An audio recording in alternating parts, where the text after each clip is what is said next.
Hi, my name is Johan Rosen, and I work at Uppsala Municipality as a strategic advisor on enterprise development. And right now I'm involved in our ambitious innovation initiative aimed at bringing together public and private sector, the academia and the civil society in addressing the city's needs and challenges. We are redefining the way you understand people, so we can collect millions of opinions in very short time and apply algorithms to identify trends, the most common thoughts, the most apparent feelings, and so on. We have built a platform where we can collect data from any kind of source, and that can be panels, it can be social media, it can be newspapers or whatever. And then when there's information coming in there, it gets sucked into our system, analyzed by our algorithms, and then transformed into data, which we then present and visualize in our dashboard. And in this case, as part of our planning for a future art museum in Uppsala, we decided to do a citizen survey. And the purpose was to find out more about our citizens' knowledge, experiences and views on our local art museum.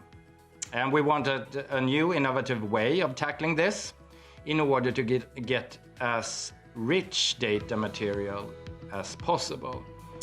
And through Ignite, we got a fantastic explorative collaboration with the startup company Parlametric. And from their solution based on free text answers with added smart analytics, we got the rich data we needed to proceed. And without Ignite's great matchmaking process, this simply wouldn't have happened. So the result of the collaboration was that we got to work with a lot more cities, and also that we were able to fine-tune our business model to quite a large extent. I would recommend Ignite Sweden to others because they help take the first steps to commercialization and to validate innovations.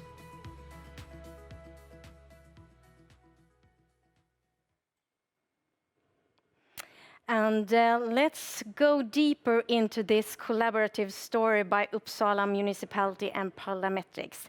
Let's move on to Johan Rosen at Uppsala. Tell me, Johan, how did it all start? This case, you mean, or our journey with Ignite? You can start with this case. Yeah, so after I introduced Ignite internally at the kommunen or the municipality, we were trying to set up some really good matchmaking events and occasions. And first out was the cultural department. One of their main challenges was that we had this really ambitious project of building a new art museum. So we wanted to find out what people really thought about our current or our already existing art museum and what they wanted to see more of. And also, where should it be located if it were to be at another spot than it is today? And since we wanted to do a really in-depth analysis of this, we needed a new way of conducting a citizen dialogue or doing a survey, or we wanted to do this in a completely new way, because we know pretty well what certain interest groups and lobbying groups in the city think of this, but we have an obligation as a city to listen to as many citizens and taxpayers as possible. So we were actually actively looking for a new way of doing this. And then in this matchmaking session that Ignite helped us to set up, me and a colleague from the cultural department met with a few startups, and we instantly felt that Parlametric was a great fit for us. That was a long answer to your question where it all started, but that was how it began. But I was personally very convinced, or I liked the whole idea, the whole setup of Ignite, the first time I heard about it from Jenny Battling, who works at Stockholm Business Region. And I would like to give a shout out to her for making me meet up with Stina and Linda so early on. So so that was the beginning. The beginning, the starting point. And so a little bit of love at first sight. Was it the same thing for you, Johan, from Parlametrics? How was your first meeting with Uppsala? Can you tell us about how you entered the meeting and your journey since then? Yes, I would really confirm that this was love at first sight. Because we had a very well-defined problem.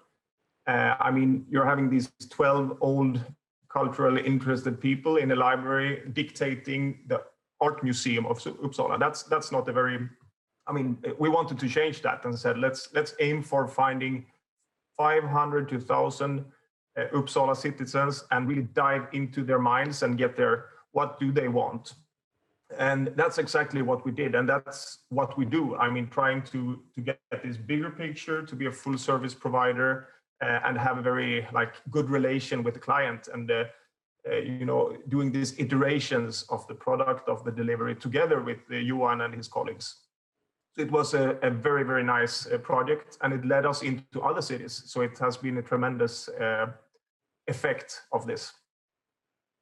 And so was it clear for Johan at Uppsala, your next step? How would you proceed after that first meeting?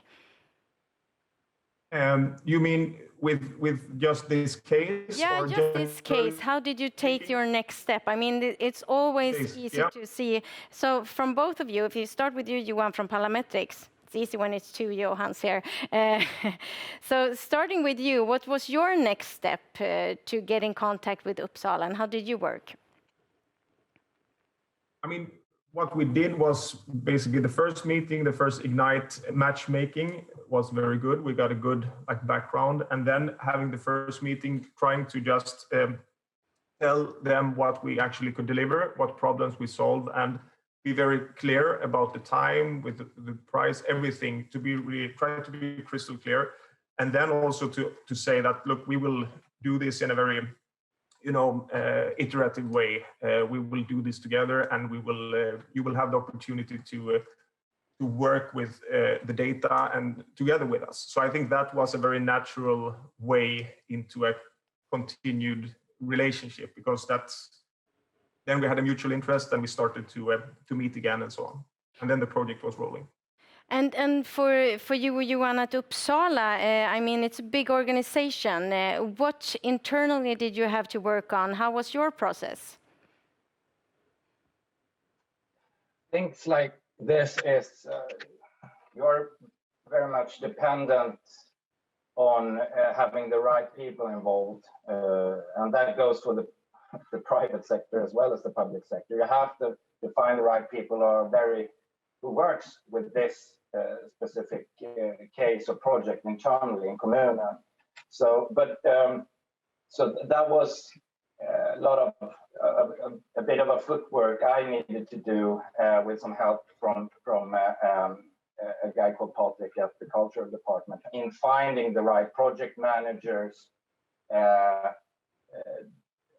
as soon as possible, who also were very open and also very vocal and open about that they wanted a new way of conducting this survey. So once I found those people and sat them in the same room, because once in a time we could actually sit in a physical meeting, and after that everything, I would say, ran pretty smoothly. So it's key that you have the right people with you from the very beginning. Yeah, and at Parlametrics, I mean, for you to enter this collaboration, what about your team? Did you have everything in place to have this, and did it change your business model or how you worked in some way? Yeah, I mean, all that we do, and we are very broad, so we can. One day we help e-commerce, the other day we help cities and governments and so on. So we are very broad, but the common denominator here is that a well-defined critical question. I mean, all change begins with understanding. And I would say that this was crystal clear, and then it's easy for us to team up, put an analyst on this, and to just roll out the project. And we learned that, I mean, we could apply this for other cities as well. It's a very neat solution to understand commuting, understand whatever in your city. So that opened the door for us because prior to this, we were mainly into the more digital sector. And speaking about transforming democracy, I know that we have a startup up in Umeå, Ver AI, and we have Andreas on a link from Zoom. Do you have any questions for Johan or Johan to address your point of view of what we have heard so far? First, thank you for inviting me. Actually, when you first invited me, I was afraid that I wouldn't have a question to ask. Now I have too many questions, and picking one is probably harder. Maybe I would really love to know how did you change if you have changed your business model or practices now that you're working with a much more public organization instead of more private businesses that you did in the past. If the fact that now you are dealing with public data for a public organization with potentially very great effects to the whole community, if that changes your practice and perspective of how you deal with trustworthy AI issues. Good question, Johan at Parlametrics. Did you copy that question? Have you changed your business model or your way of approaching when you are working with the public sector instead of the private sector? No, the only thing is to have maybe the longer perspective. I mean, this will take some time, but it's definitely worth it. I mean, we started talking the summertime, and then in maybe October, we had the final delivery. So, but that's okay if you just have that mindset. It will not be as fast moving as the private sector. But otherwise, I would say we did not change our business model. Mm. Thank you. And I think, Andreas, you will also be available for... did you have one more question, one short one? We can address one more. Otherwise, I will have you in the chat maybe. And I know that ethics are important for you and ethical AI. So if you have a question for that, you can address to Andreas in the chat. We have to round up this conversation. Thank you so much, Johan and Johan from Uppsala and Parlametric. And looking forward to hear more about your work later on. Thank you so much.